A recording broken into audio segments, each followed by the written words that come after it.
All right, guys, we are here today at the Denver Fan Expo with Timothy Zahn, legendary writer of the Heir to the Empire series. Just wanted to thank you for your time. Just wanted to ask you a few questions. Well, the first one that we wanted to start with was, obviously, as you're starting to write this, George Lucas is kind of involved with that, right? Because he's No, put him in. Well, just leave him like. He's not involved. He's not involved with me. He may be involved with the marketing people who are overseeing the project, but I don't know anything about it. That's all I'm talking about.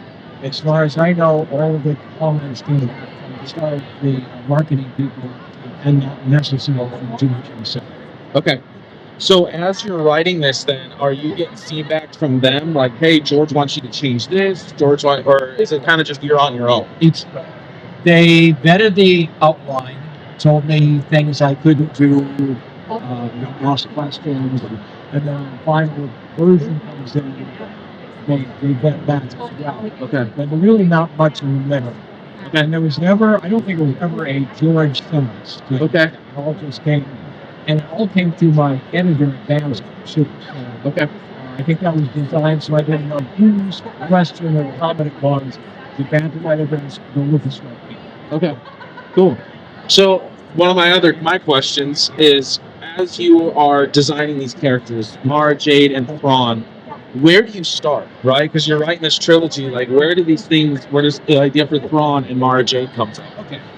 All of my characters start out as basically cardboard cutouts. We need a bad guy. We have a flaw.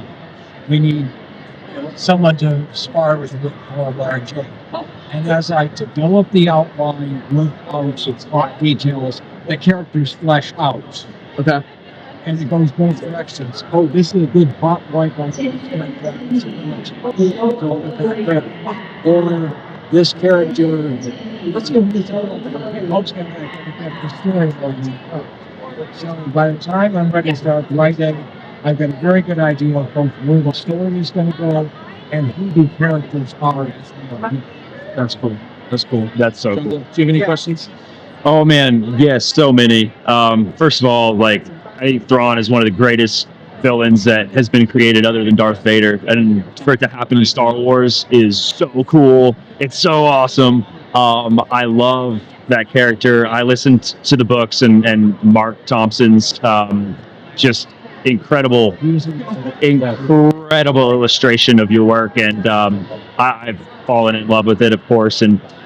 But I do have some questions more specifically about, you were just talking about Mara Jade, and you said that you're fleshing that character out as it goes. Did you know that, or could you see where it was going? Like, are Luke and Mara going to end up together? I knew that was a good possibility. Yeah. Bear in mind that when we started this project, nobody knew the Star Wars fans in existence anymore. Yeah. I am not thinking.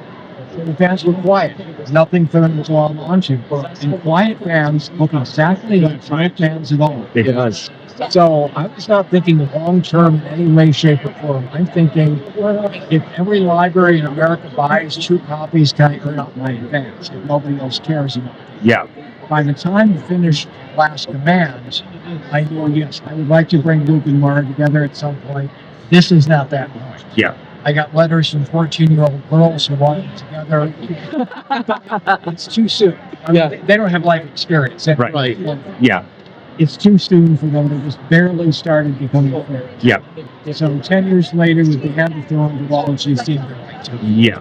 But yeah, no, I knew she would be a good companion for him, but we're not going to get ahead of ourselves with all of this. Yeah. Totally. No, I love that patience too, because the whole There's an interesting dynamic there, right? well, Like, right. the whole book, you're so close, and you're so far, So far away. Yeah. Well, and it feels like an illustrated, developed part of that primal thing that happens to teenagers, where like the boy or the girl kind of bullies the other person that they like. Well, Mara has a last order from the Emperor. Right. She doesn't know it's been Luke Skywalker. She knows she needs Skywalker to help her rescue Helen Card and other things as well. Right. So she is fighting this battle of what I've been told to do by the one who nurtured me. Yep. Not realizing how manipulated she's been. Right. But I need him to help with things. Luke, on his side, probably sees a lot of the damaged Jedi who is his father In her. in her. Whoa. Oh, dude. So I am now, she's trying to kill me, but I'm not going to run. I'm going Yep. to see if there's some way I can bring her out of it, because whatever she's doing doesn't seem to make sense.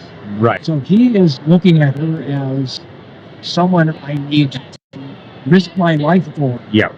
To because redeem. she can be saved. Yep. Yeah. Yep. Exactly the same dynamic as the thing. Yeah. Wow, that's so cool. So cool. So- Yeah, 'cause she was the Emperor's hand, and of course we know that she was brainwashed, basically. Yeah. She was an experiment. She was not going to be a Sith or a Dark Jedi. Palpatine wanted someone who is firmly convinced she is doing right. Mhm. Therefore, is not going to drift to the dark side. And in some interpretation, she is. She's rooting out treason in the Empire. Yeah. Which she believes in. Mhm. So when it came time for her to try to come back to being a Jedi, she could do it without the same kind of emotional damage as it cost Vader. Yeah. Right. Yeah. But it was an experiment. Can I make someone who is basically good but under my thumb Yep. Right. and is not going to try to take over like a Sith would? Yep. Because Because he doesn't want that. He doesn't want that heat. He's already got enough potential if heat. I can do this, Yeah. if I can, I can have a whole bunch of these Yeah. people. That's Yeah. right. Yeah. Yeah. So as the books came out, and you have Mark Thompson reading it, obviously, like for me, like as I read comics and stuff, right, we assert certain voices to this character. So I'm sure in some ways you had maybe an idea of kind of how you wanted this character to sound, maybe. I don't see the characters in Yeah. physical appearance or voice. Okay. I see them in terms of personality and character. Okay, that's fair. Lars does a great job. Mark, before Lars, Mark Thompson did a great job as well. Yeah. But they're tapping into the character of Thrawn as calm, prepared, thinking beyond the immediate moments, Yeah. not easily rattled. Right. So a calming influence for his troops. Okay, old man Thrawn knows what he's doing. Yeah. Keep going, see. Yeah. Yeah. And you see that in Captain Pelion, right? Like there's certain situations where he's kind of freaking out. Like looks over at Thrawn, and Thrawn's just like, huh. All right, on to the next one. Yeah. Yeah. But what was your reaction when you first heard Mark Thompson's rendition of the Thrawn voice and everything? Mark is great, and since Rebels, he has tried to duplicate Lars. You can see it. You can see him do it. Yeah. Yeah. They were very close to begin with. They weren't far They were off. seeing the same. I understand this character. This is how I would hear him sound. That's so cool. I noticed that because I was reading the books while I was listening to them. So I'm the busy dad guy, so I've always got Star Wars in my ear, and usually it's your books. But the Mark Thompson change, when I noticed that happen, I was like, yo, okay, I see what he's doing here. I'm going to try Really to cool. duplicate what everybody else knows. Exactly. It's brilliant. Oh, he's Brilliant. Yeah. Oh my gosh. Yeah, absolutely. Any more questions, Mark? I think. I mean, I could have 1,000. but I don't want to take too much of his time, just out of Really respect for you. appreciate taking the time, even these few minutes, just to humor us with some questions and stuff. So, we really appreciate your work. You're a legend in the Star Wars community. Thank you. We very much value your voice and your writing. And that. So, Let me correct one thing. In the Blu-ray edition of Rebels Season 3, one of the extras, they have a clip of me when I was brought into Lucasfilm to learn that Thrawn is going to be into Rebels. So because of that, I'm not a legend, I'm canon. Let's go. So what was your reaction to that? Last question. Your reaction to finding out this is going to be canon. Yeah, that was very cool. The fear is always, are they going to do him correctly? Yeah. Filoni grew up with reading the character. I think he's got a good handle on how to write Thrawn, how to defeat him. You give him something he can't commit or something he can't anticipate. Right. And you saw all of that through Rebels. Right. He understands the character, so I'm expecting Ahsoka to go very well. Yeah, let's go. Yeah. Like you said, Lars Mikkelsen does such a phenomenal job with physically portraying Yep. Thrawn. I loved it. So I do want to ask one little lead note. Is there anything you're working on right now that we should be excited about in the future? I am completely out of the loop with Star Wars. I don't know what they are doing with Ahsoka or anything else. Okay. And we, so far, cannot get Lucasfilm to sit down and listen to story ideas. I suspect a lot of that is they're waiting for Filoni to line up his ducks, because until he's got a better idea of what he's doing, Star Wars is a moving target, and they don't want to commission something from me that will suddenly wind up being unpublishable. That's right. it sounds like you might have some ideas that you're kind of just waiting back until. I could pitch a dozen ideas tomorrow if they call me in. All right. I love it. Well, we'll be waiting with anticipation and glee All right. for all that. So, Thank you so much. yes, thank you. So much. Yes, absolutely. Last thing, message to Star Wars fans across the universe. Obviously, there's a lot of different division and stuff from things. What's a message that you would like to tell the Star Wars fans out there? Enjoy Star Wars. There's a lot there for everybody. You don't like something, fine. Find something else you do like. And we can all live together. I agree. I agree. Thank you so much. You have a great day. Thank you. Hi guys, initial thoughts. Dude, first we got to, wow. He's not just legendary, he's canon, baby. That was insane. Actually canon now.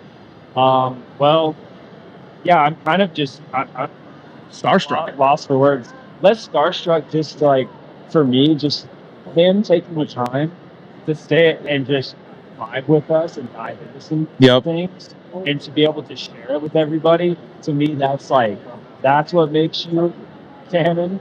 Right.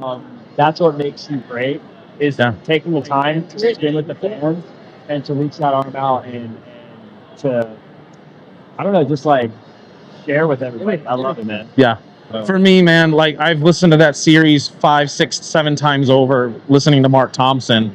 And so to finally meet the creator of, like you said, besides Vader, probably one of the greatest villains of all time. It's insane. His writing is so good. One of the things he talked about is like creating that vision of the story before you actually write. And that's something that's missing in Star Wars today. And I think take lessons, guys, like Timothy Zahn. He's the man. The man. Best Star Wars writer.